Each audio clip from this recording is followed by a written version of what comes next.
Hey everyone, back again with you to do another video on a firearm I have. This is one that my father has let me use here a little bit, and it is a Stevens Model 95 by Savage Arms. There's not a whole lot of information out there on this particular gun. It's a little obscure. There's a lot of variants, but this particular variant, I don't believe there's a whole lot out there.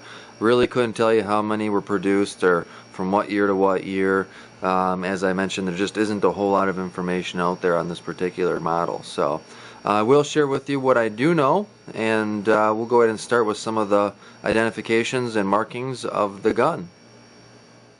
Alright, just starting in the back, it does just have a standard wood stock and a plastic black butt pad to it. Moving along, doesn't have any markings or anything on the receiver, as you can see here. It's just plain, which is kind of a giveaway that it's not one of the standard Savage Arm 20 gauge single shot guns that you'll see that's very similar to this out there. A lot of them have markings and logos on the side of the receiver here, so kind of an unusual thing right there. As I mentioned, it is a 20 gauge single shot shotgun, smooth bore, and actually does need to be cocked prior to shooting, as you can see there. Without that, the gun won't fire. And it does have a 4-end grip here, just a wood 4-end grip. Doesn't move at all. Nice long barrel. I'm sorry I don't have the actual length on the barrel, and it just has a bead sight right there at the end. So pretty standard shotgun, 20 gauge shotgun, single shot. It does have the button right here to break open the action, as you can see. You're able to load it up in there. And I haven't cleaned this firearm yet, so it's a little bit dirty, but it does shoot like a champ, as I showed in the video. And some of the things to make note of on this gun here when you're looking at these is the receiver left hand side of the barrel here.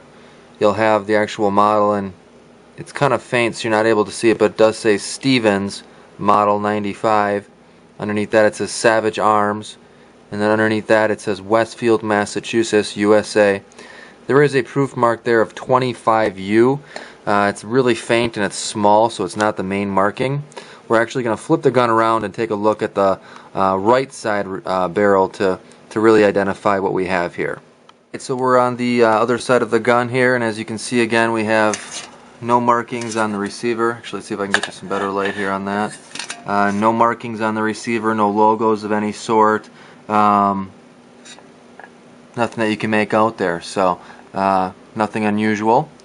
So what we're going to look at is the right hand barrel, and this will give us some more direction as far as identifying the weapon. We have it says proof tested, 20 gauge, does have a 3-inch chamber. I'm not sure if you're going to be able to make this out or not actually, but there is a proof mark there, and it's upside down, but it does say 24U. And as I mentioned, this gun doesn't have any serial markings on it, and supposedly that is what identifies the year of manufacture on this gun. And the way they do that is the letter in that circle with the number and letter, the letter represents the year. A starting with 1949 and going all the way through Z, which would be, I guess, 1974. Being that one's stamped 24 years, supposedly it would be made in 1969. Doesn't make a whole lot of sense to me, because 1968, I believe, is when they started requiring serial numbers on these guns. So we're kind of right at the cutoff point, if anything, that this gun wouldn't have had to have a serial number on it. Kind of interesting fact, I guess. But with that said, let's go ahead and break this gun down and we'll take a look at it. Alright guys, we'll just start off by showing you what tools you'll need to use to get this gun apart. I'm using a flathead screwdriver, a punch, a rubber mallet of some sort.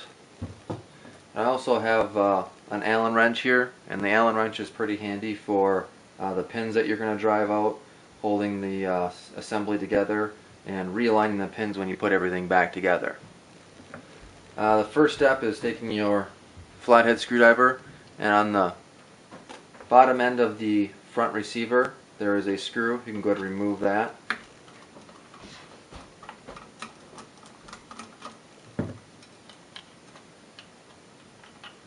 With that removed, the whole fore end should just come out. Pretty simple. From that point, what we're going to want to do is drive out this main pin here that's holding the barrel on. You can't actually remove the barrel without doing that. This thing is in here super tight, so if you need to, go ahead and use a lot of pressure. It's definitely something that you can drive out.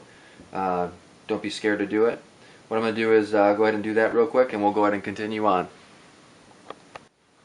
Alright, so we have the pin driven out. This is probably the most difficult step. I'm not sure if you're going to be able to see this, but this pin actually has grooves on one side of it, so make sure that the side that you're hammering out is actually the grooves outwards, because if you try to send the grooves inwards, obviously you're going to have a lot more of a difficult time doing it. But this is a difficult pin to get out. That is in there really tight, especially if it's old and crusty. So when you drill that out, the barrel should completely remove itself from the receiver, and you should be just left with the receiver and the barrel, or I should say the receiver and the stock. I always leave the stock on. I don't do anything with taking that off. You can if you would like. I believe there's a couple of screws in the back here. So what we'll look at next is the trigger assembly.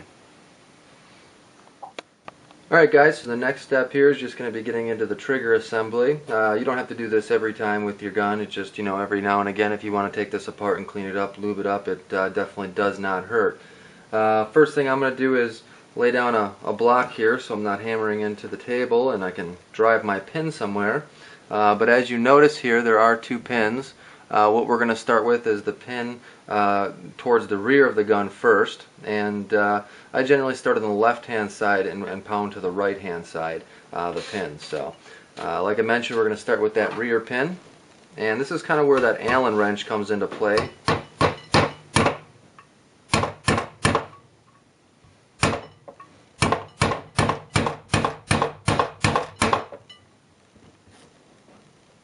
I'll actually use my Allen wrench here and push that pin out and keep that Allen wrench in there while I pull the rest of this pin.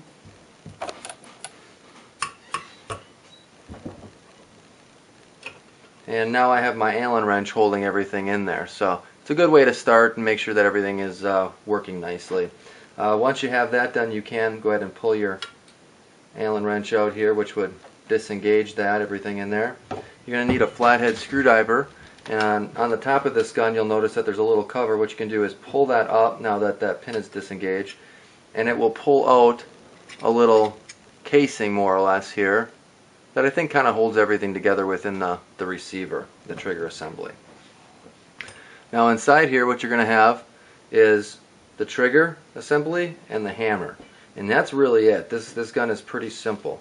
You can't actually remove the trigger yet until we drive out the second pin though. And we'll go ahead and do that. And these pins are actually flared on one end as well.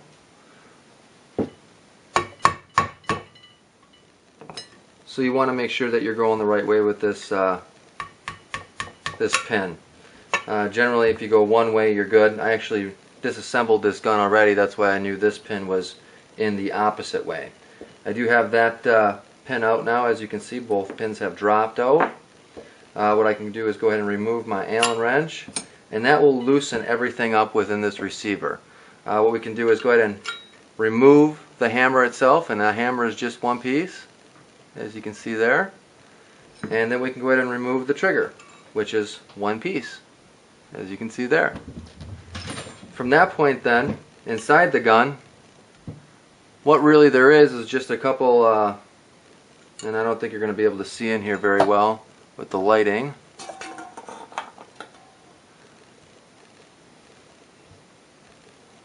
But there's a spring way down there which works with the trigger, and there's a spring pin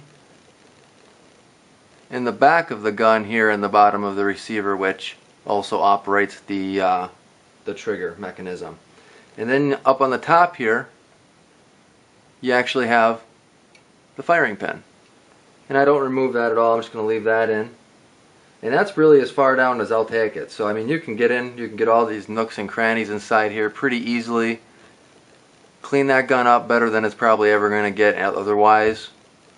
And reassemble. And we'll go ahead and do reassembly now.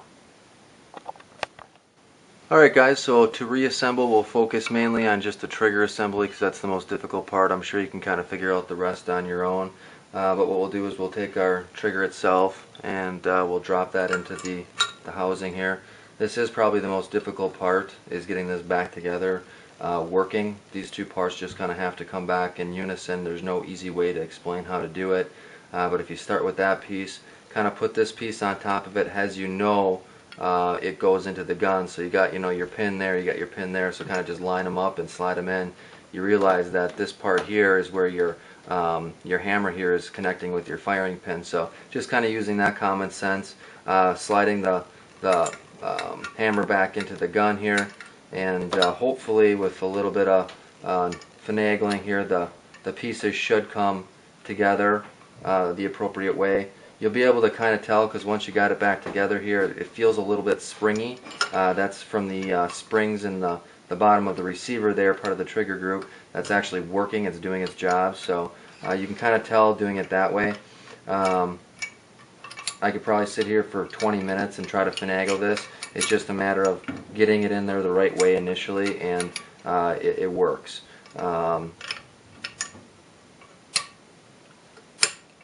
And I think I got it there.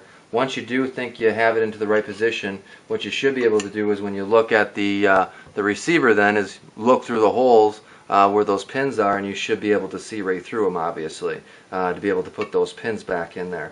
It's not the most easy task to be able to do, but you do have to kind of watch and hold this all together while you do drive that pin in there. And we'll actually drive this first pin in to the front of the gun first to hold this hammer in place before we drive in the rear pin. So I'm going to go ahead and finagle this trigger assembly back together and drive in that first pin, and then we'll take a look at that rear pin as well. Alright guys, next step would be to reassemble this rear pin here. What you're going to want to do is grab that shroud that we pulled out earlier, because that does need to go back onto the top of the trigger assembly here.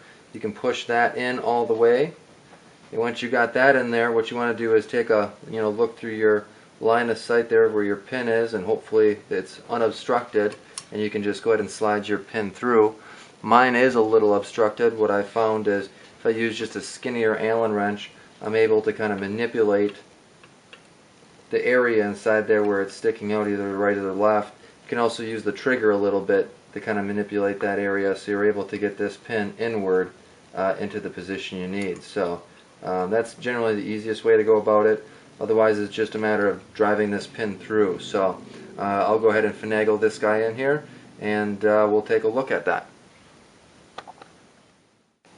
Alright guys, as you can see here, I got both pins in there. What you probably want to do is go ahead and just check the operation of the gun, make sure it is working still. Cock the hammer back, make sure you're hearing a click, that it's engaging, and then go ahead and obviously use your trigger to go ahead and disengage that, decock it.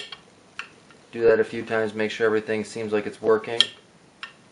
Certainly does. And what you can do at this point is go ahead and put your barrel back on here, pretty much the opposite way that we took it off. Again, this pin is going to be a bear to get in. What you're going to want to do is the side that's got these serrated lines in it is make sure that's the side that you're driving in. So you don't want to have to drive those serrated edges down into the gun. You want to drive the smooth edge down into the gun. That way you don't have to try to force these guys into a position they're not supposed to be in. As well as that, on the gun itself, you'll actually notice in the pin position there is serrated edges on one of the pin holes. That's actually the hole that you want to have the serrated edges actually end in, obviously. That kind of holds it tight and locks it into position so it doesn't rotate right and left. Other than that, it's pretty easy, straightforward gun. Hope you guys enjoyed. If you have any questions, feel free to let me know. Take her easy, guys. Thanks.